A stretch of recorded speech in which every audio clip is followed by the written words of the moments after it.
अस्सलाम वालेकुम dear students, मैं आपका टीचर ज़हीर अहमद कुरैशी एक नए लेक्चर के साथ आपके सामने हाजिर हूँ। आज का लेक्चर हमारा है members of a class, their accessibility using objects and their examples. तो बच्चों, मेंबर्स ऑफ अ क्लास, हमने क्लास के अंदर इनका थोड़ा सा जिक्र किया था जब क्लास की डेफिनेशन की गई थी। अब क्लास की डेफिनेशन में हमने देखा था कि a class has its members and those are called data members and member function. So बच्चों, इधर हम देखते हैं कि members of a class. So बच्चों, a class has two members, number 1 data members and number 2 member functions. By default members of the class are private even no access specifier is used।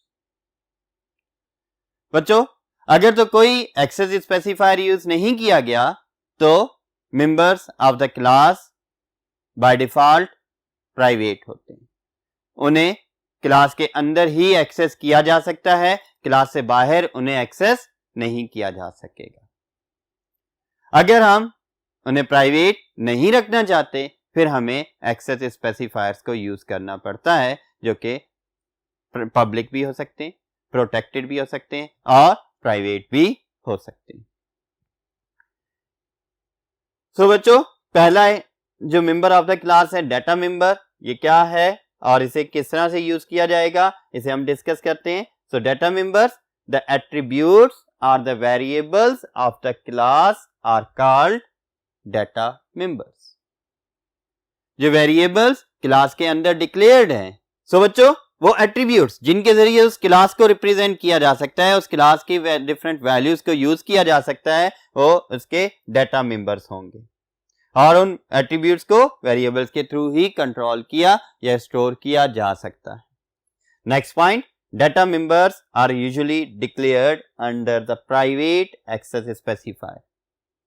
ज्यादातर एक routine जो है कि data members को private रखा जाता है क्योंकि क्लास के अपने मेंबर्स हैं और वो क्लास से बाहर क्यों एक्सेस किए जाएं, क्यों एक्सेसिबल हो, उसके लिए क्या किया जाता है, डाटा मेंबर्स को प्राइवेट रखा जाता है।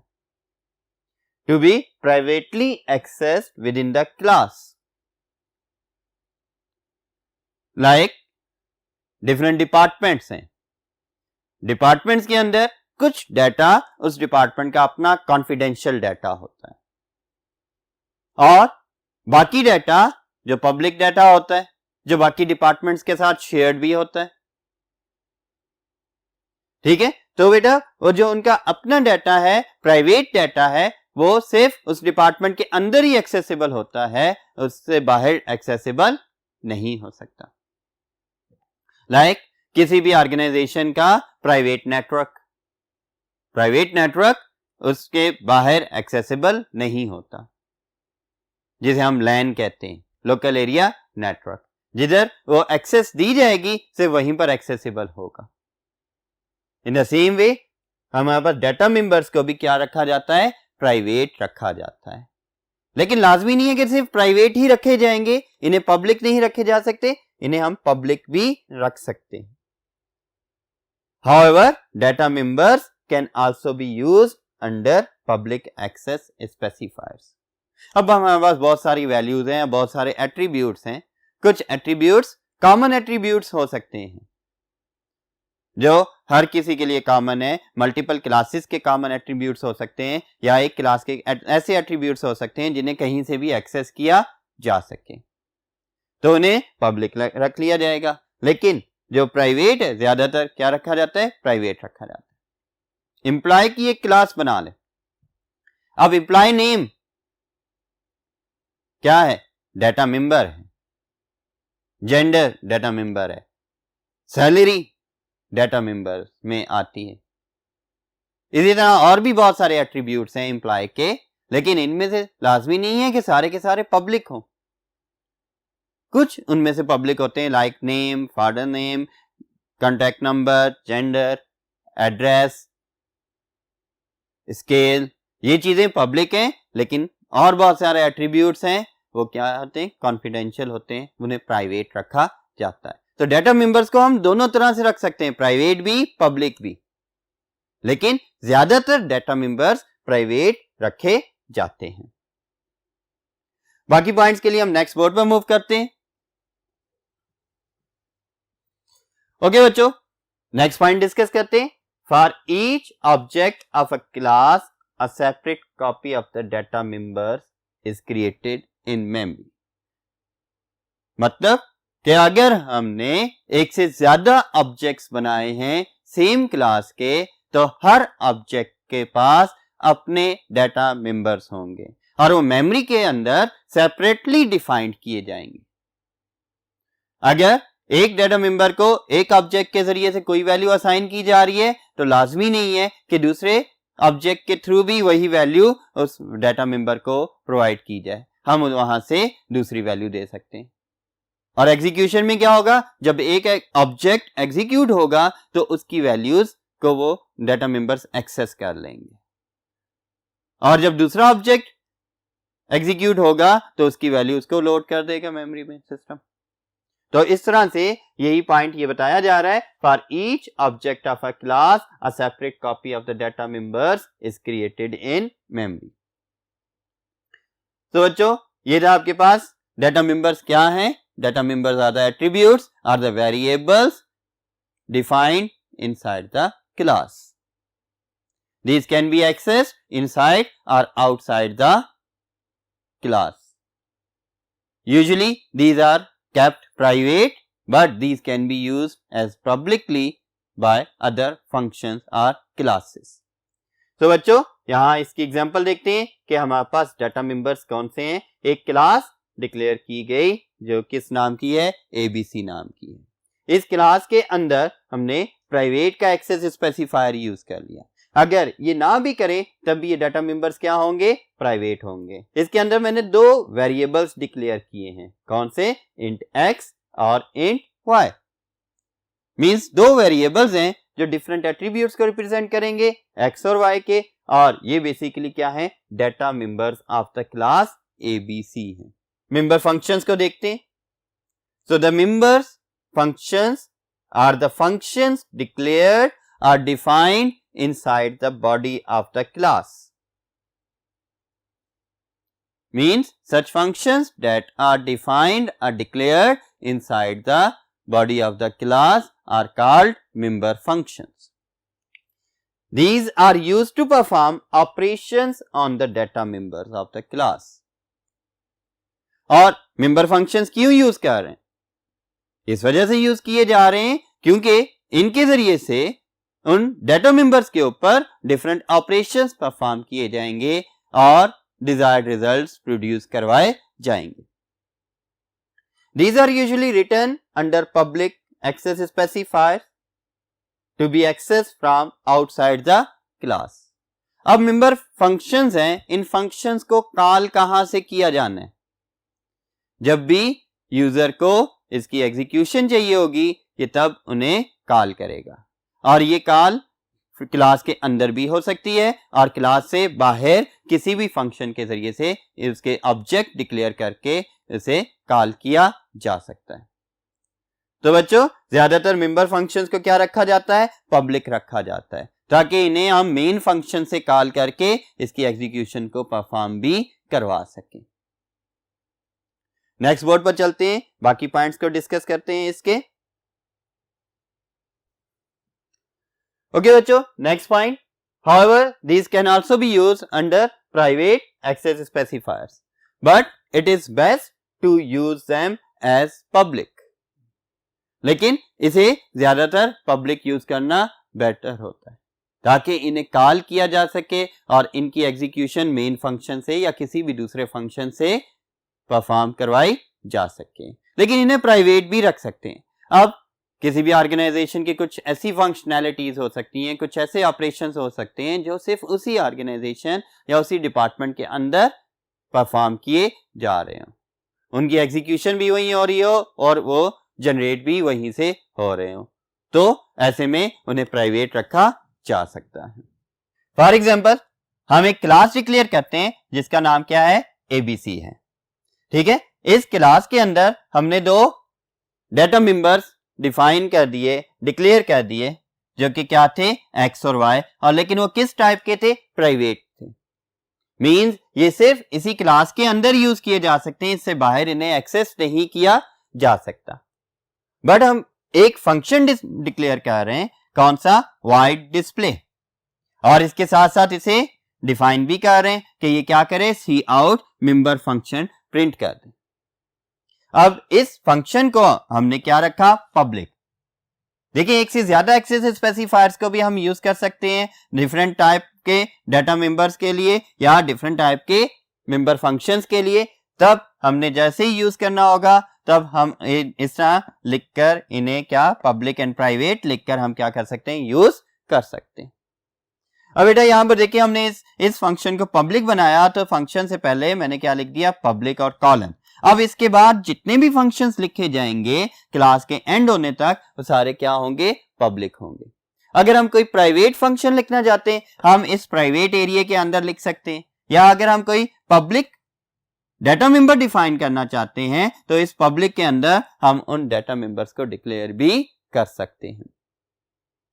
तो बेटा होपफुली आपको इसका यूज समझ आ गया होगा कि हम कैसे डिक्लेयर कर सकते हैं अपने डाटा मेंबर्स को और member functions of a class को एक प्रोग्राम के अंदर। अब हम देखेंगे कि इन मेंबर्स को हम कैसे एक प्रोग्राम में एक्सेस करें। इसके लिए चलते हैं फर्स्ट बोर्ड की तरफ। ओके बच्चों, अब हम बात कर रहे हैं इसी के अंदर accessibility of members of a class के। जो हमने मेंबर्स ऑफ अ क्लास देखे, कितने मेंबर्स, दो मेंबर्स, एक डाटा मेंबर्स और मेंबर फंक्शन। हम उन्हें किस तरह से एक्सेस कर सकते हैं और किस तरह से उन्हें अपने प्रोग्राम्स में यूज कर सकते हैं। तो बेटा बेसिकली जो क्लासेस होती हैं वो आउटसाइड द मेन फंक्शन लिखी गई होती है। अब जब मेन फंक्शंस के आउटसाइड लिखी हैं तो उन्हें हम डायरेक्टली एक्सेस नहीं कर सकते, ठीक है, वो सेपरेट ब्लॉक होती है। So classes are written outside the main function, these must be brought into the scope of main function by declaring। इन्हें हमें into the scope of main function में लेकर आना है। क्यों?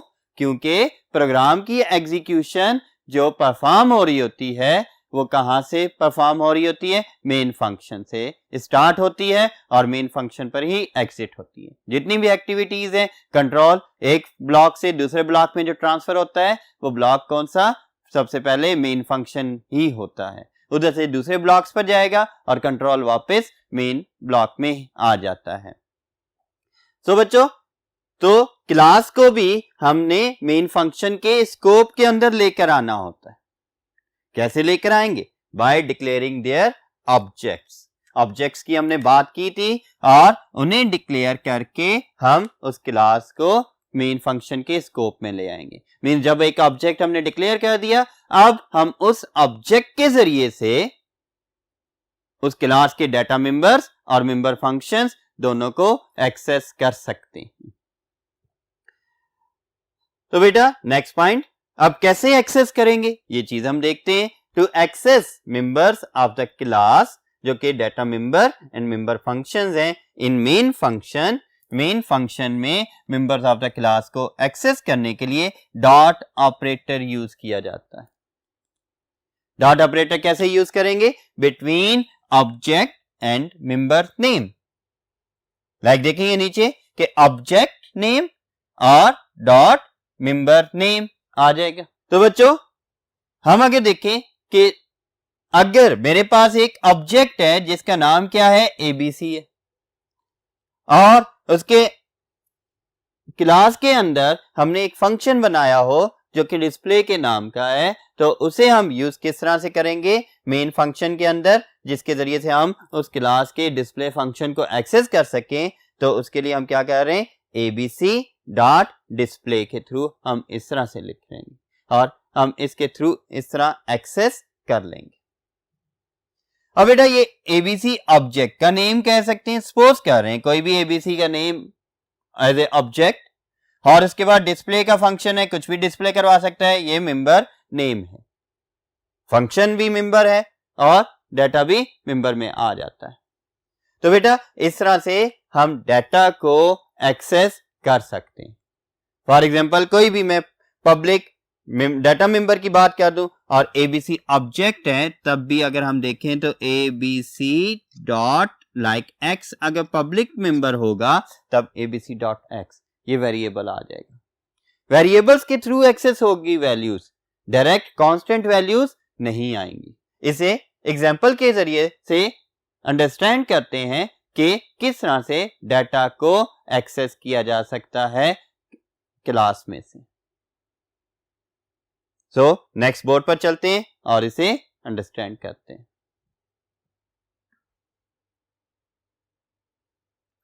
तो बेटा ये एग्जांपल है जिसके जरिए हम देखेंगे example to access members of a class in main function to execute या टू प्रिंट देम। तो बेटा जी हेडर फाइल्स आ गई। हेडर फाइल्स के बाद हमारे पास एक क्लास हमने डिक्लेयर कर ली। इस क्लास का नेम हमने क्या रख दिया, सी। अब क्या सी क्या है, एक क्लास का नेम है। इसके अंदर मैं कितने वेरिएबल, एक वेरिएबल डिक्लेयर कर रहा हूं, कौन सा, प्राइवेट का, और वो क्या नाम है, एक्स है। और वो किस एक्सेस स्पेसिफायर मींस वो प्राइवेट है और वो सिर्फ within the class access किया जा सकता है, आउटसाइड द क्लास एक्सेस नहीं हो सकता। एक पब्लिक एक्सेस स्पेसिफायर का कीवर्ड यूज किया, उसके बाद मैंने एक फंक्शन डिफाइन कर दिया और वो फंक्शन किस नाम से है, डिस्प्ले के नाम से। और इसकी बॉडी के अंदर क्या हो रहा है, x इज इक्वल टू 10। मैंने x को एक वैल्यू असाइन कर दी। इधर मैं x यूज कर सकता हूं क्योंकि ये फंक्शन या फंक्शन की बॉडी इस क्लास का हिस्सा है। इसके बाद सी आउट करवा रहे हैं, C out value of x is equal to, और नेक्स्ट सी आउट के अंदर हमने कह दिया x जो कि x की वैल्यू है वो प्रिंट करवाओ और उसके बाद न्यू लाइन पर चले जाओ। फिर फंक्शन को एंड कर दिया और इसके बाद हमने कोई और फंक्शन नहीं है, इस वजह से हमने क्लास को भी एंड कर दिया। अब इसी से आगे अगर हम देखते हैं तो मेन फंक्शन हमने डिफाइन किया। क्लास के बाद हमने मेन फंक्शन डिफाइन किया और मेन फंक्शन के अंदर हम एक ऑब्जेक्ट बना रहे हैं, किस नाम का, ओबीजे नाम का। ओबीजे नाम का एक ऑब्जेक्ट है और वो किस टाइप का है, वो सी टाइप का है। सी क्या है, एक क्लास नेम है और ऑब्जेक्ट इसका वेरिएबल है। इस क्लास का वेरिएबल ओबीजे नाम से डिक्लेयर हो गया। अब मैंने इधर से क्या, पब्लिक जो है मेंबर उसको एक्सेस करना है और वो कौन सा है, डिस्प्ले का फंक्शन है। प्राइवेट को अगर मैं इधर एक्सेस करूंगा एरर आएगा। पब्लिक को एक्सेस कर रहा हूं, अब पब्लिक मेंबर को जब एक्सेस कर रहा हूं किस तरह से एक्सेस करूंगा, ये ओबीजे ऑब्जेक्ट था, ऑब्जेक्ट डॉट डिस्प्ले, डिस्प्ले का फंक्शन है। जैसे ही ये कॉल होगा ये इस ऑब्जेक्ट के पास जाएगा, इस ऑब्जेक्ट की मेमोरी में जो डिस्प्ले का फंक्शन लोडेड है कंट्रोल वहां पर जाएगा और वहां पर आकर x की वैल्यू को 10 कर देगा और प्रिंट कर देगा value of x is equal to और 10। तो बेटा इसके बाद हमने क्या किया, गेट ch लिख दिया और मेन फंक्शन को भी एंड कर दिया। मींस यहां से आपको ये चीज समझ आ गई होगी कि हम मेंबर्स ऑफ अ क्लास को कैसे एक्सेस कर सकते हैं प्रोग्राम्स के अंदर।